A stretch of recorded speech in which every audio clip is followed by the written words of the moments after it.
Hi, my name is David Uribe, and I'm one of the owners of Kanopy7. I'm originally from Dallas, and weed is something that's been in my life since I was 15. And now, it's everything that I do. So give us a little bit of a background on Kanopy7 and how it came to be. Kanopy7 was three friends that got together and decided that we wanted to do a grassroots dispensary instead of what we see, with the white deli cases and white walls. We wanted to do something more warm, and all three of us were extremely into the integrity of flowers and cannabis in general. We wanted to make sure that the culture was preserved and that what we were doing is not about money. And we've succeeded in not making money. So that's good. And actually, I think you kind of, from my perspective, have a reputation for you won't carry anything. I should say you clearly carry stuff, but you seem to be very selective. How do you explain that process? There's a lot of companies in the industry and a lot of companies in Oregon that we know and work with, and then there are several companies that are doing the thing that they can do to make the most money, whether it be, fake terps or, botanical terps and mixed oils and things like that. We're just trying to go for the better quality products. There is no brand that that we dislike, but we look on those manifests, and when you send in your carts and there's 800 things on that cart, we don't want that cart. I don't want things with botanical terps because I don't believe that people should be smoking botanical terps.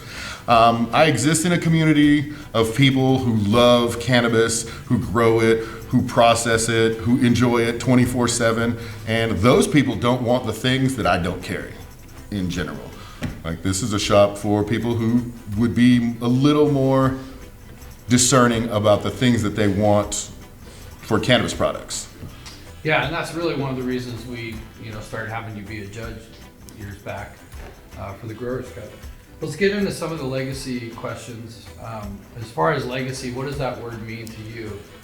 Legacy to me, and especially in cannabis, would mean like all the work that's done before we got here.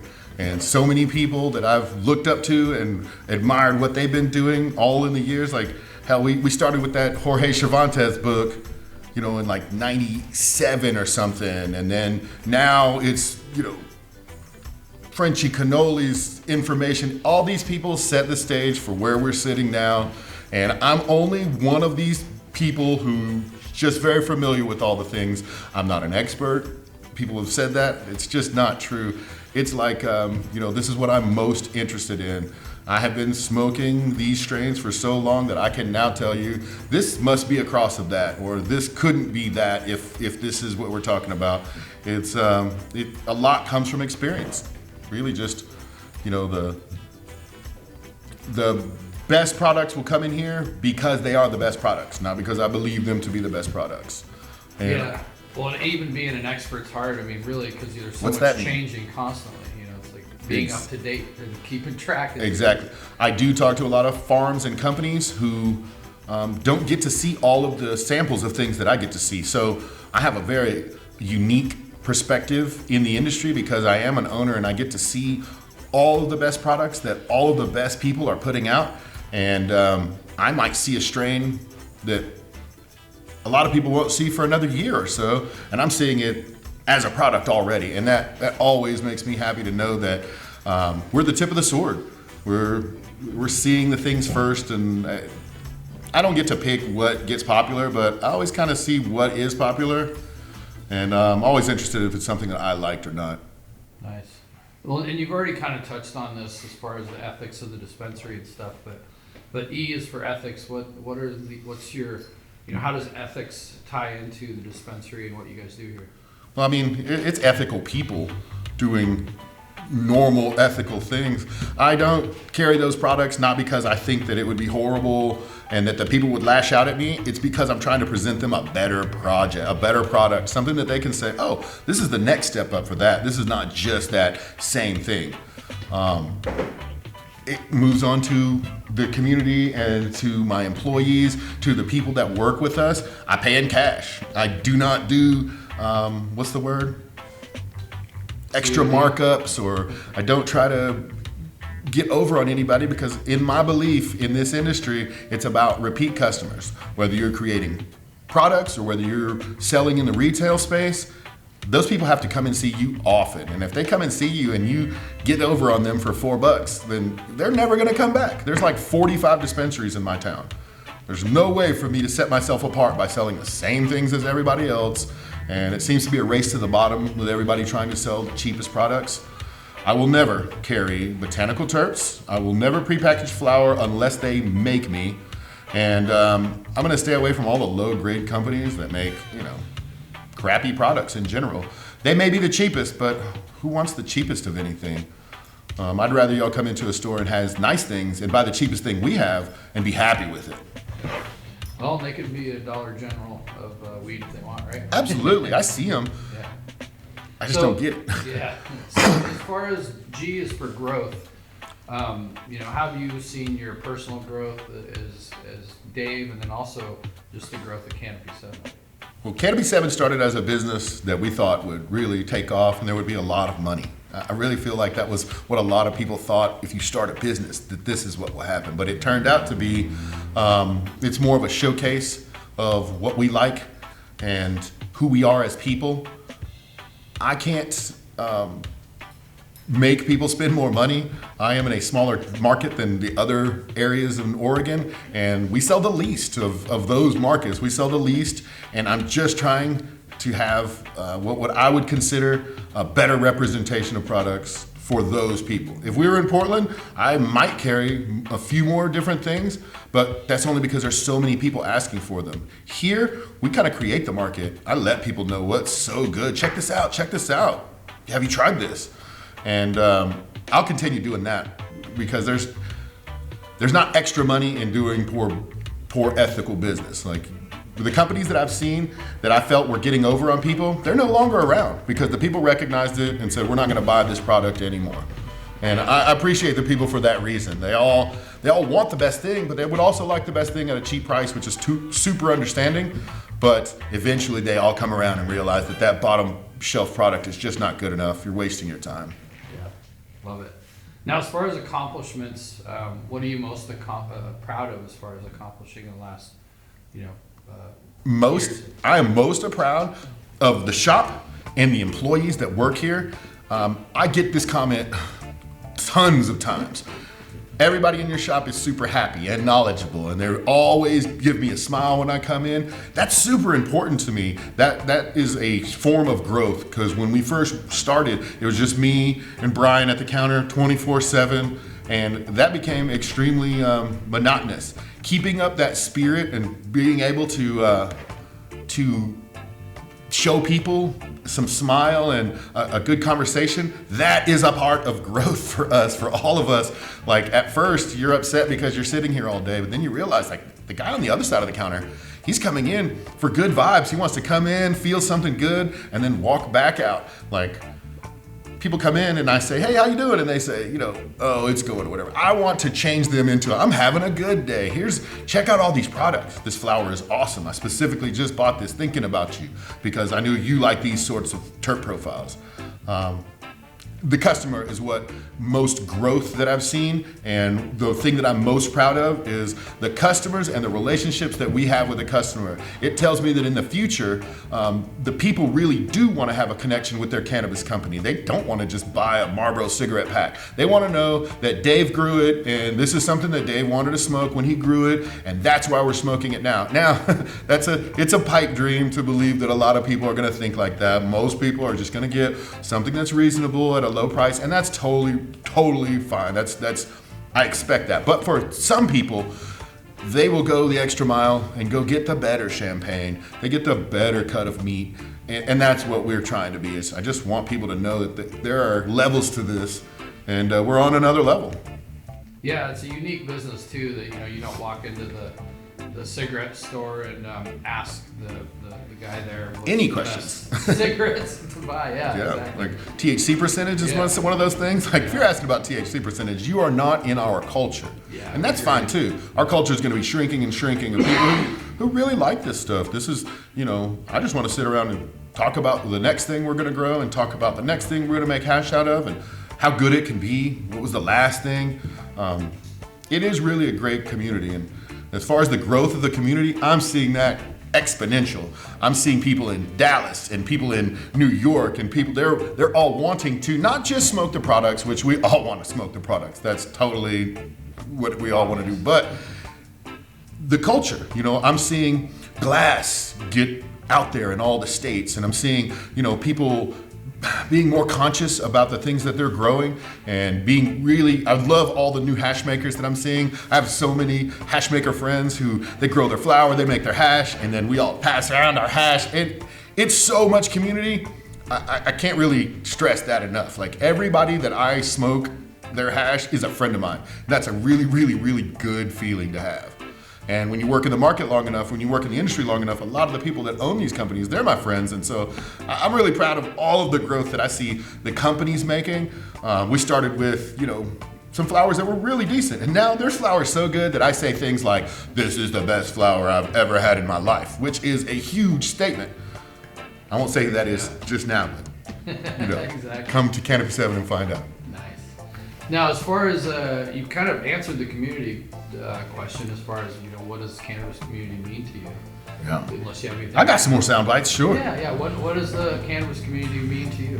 When we started, I started with my friends, and I asked them for genetics. They helped me to grow. They taught me how to do that. And now that was my tiny little circle in my tiny little area of Dallas in 1998 and 99. And there were other little circles like that. But since it was illegal, we didn't really communicate with each other, and we didn't have any kind of sense of community.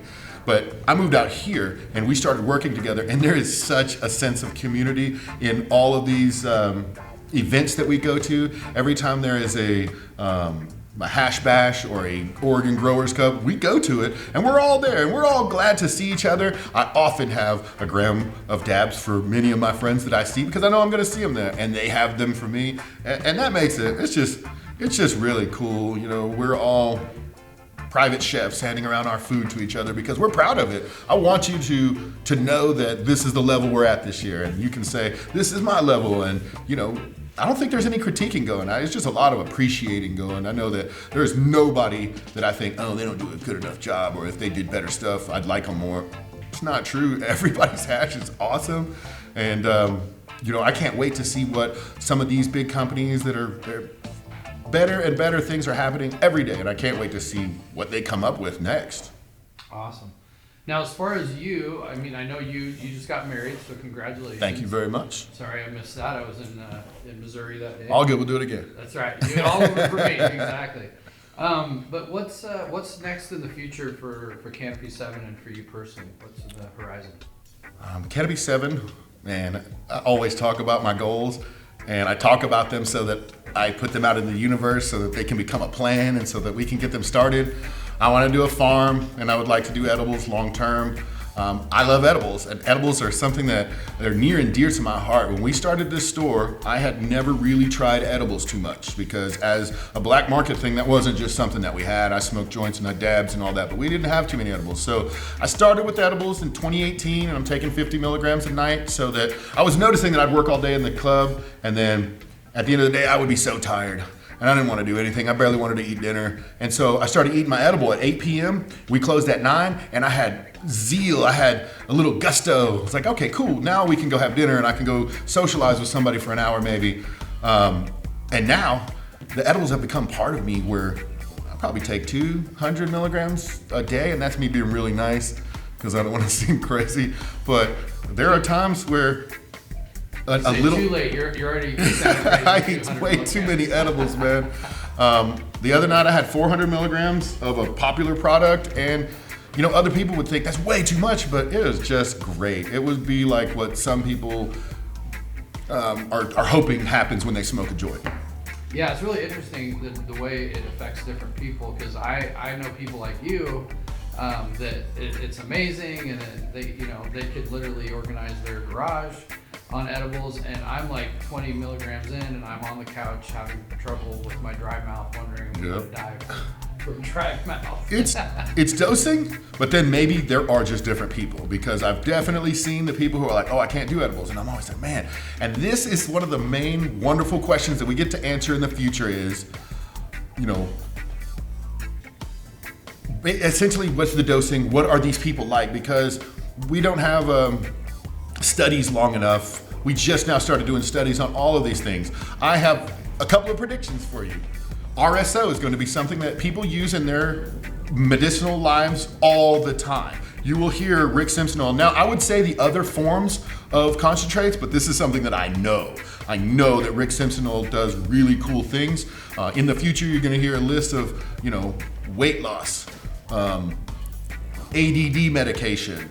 It is good for cleaning blood in general, and there's a lot of good things that are going to come from this that we're just now scratching the surface. And so that's one of the things I'm super excited about is, all the different ways we can learn about, all the stuff that we've been doing. We talk about terpenes and all that.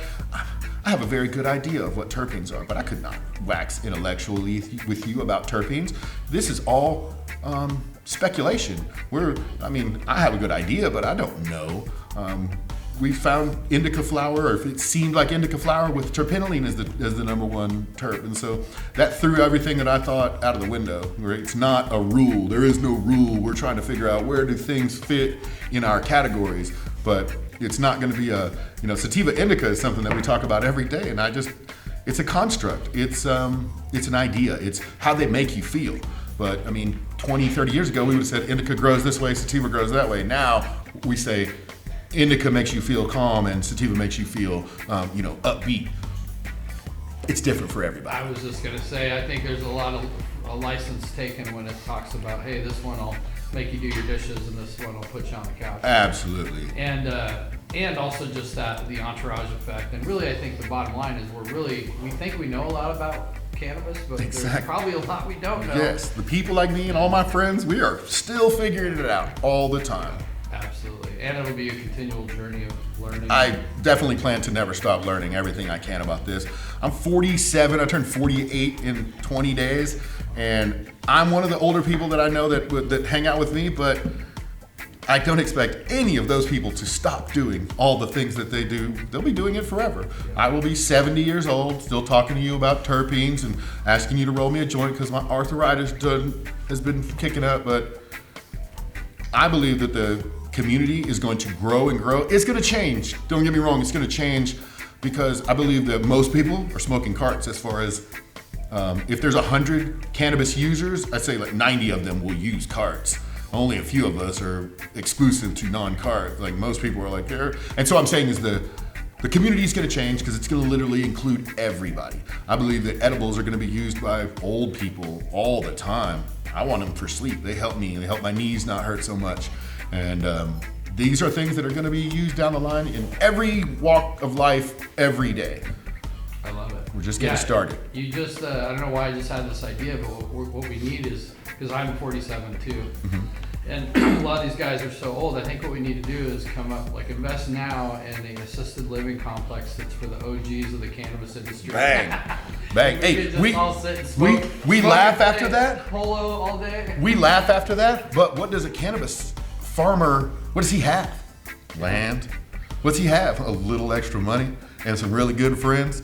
We could definitely pull that off. We could pull that off. We need to get ahead of the game and invest now. Really consider, I need it in 20 years, so let's get to work. I know homies that need it tomorrow. Yes, so. Yes. A few shout outs, I've been using Farmer Tom's papers every day since I met him. Those things kick ass. Ooh, they kick butt. They're my favorites. And all the glass makers that I've been working with, everything that I bought from everybody is so cool. I also had this really great thought the other day, and imagine your 15-year-old self talking to your 47-year-old self, and I was just so happy because I didn't let myself down. My 15-year-old self is not super pissed that I work for corporate America selling insurance or something. He's like, bro, you're broke, but you're so happy. I'm very excited about this plan for our future. And, when I thought about that, I thought so many people are like, hey, I had all these dreams when I was young and I didn't pursue them. But the cannabis people are in a crazy era of time where we can pursue our dreams. You can choose to do anything in cannabis. And if you start now, 10 years from now, you'll be a mega expert. Well, and you guys are living your dreams. From my perspective, that's what I see. Is you guys are able to actually live your dreams.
Welcome to Rebel Roots Farms in Rogue River, Oregon.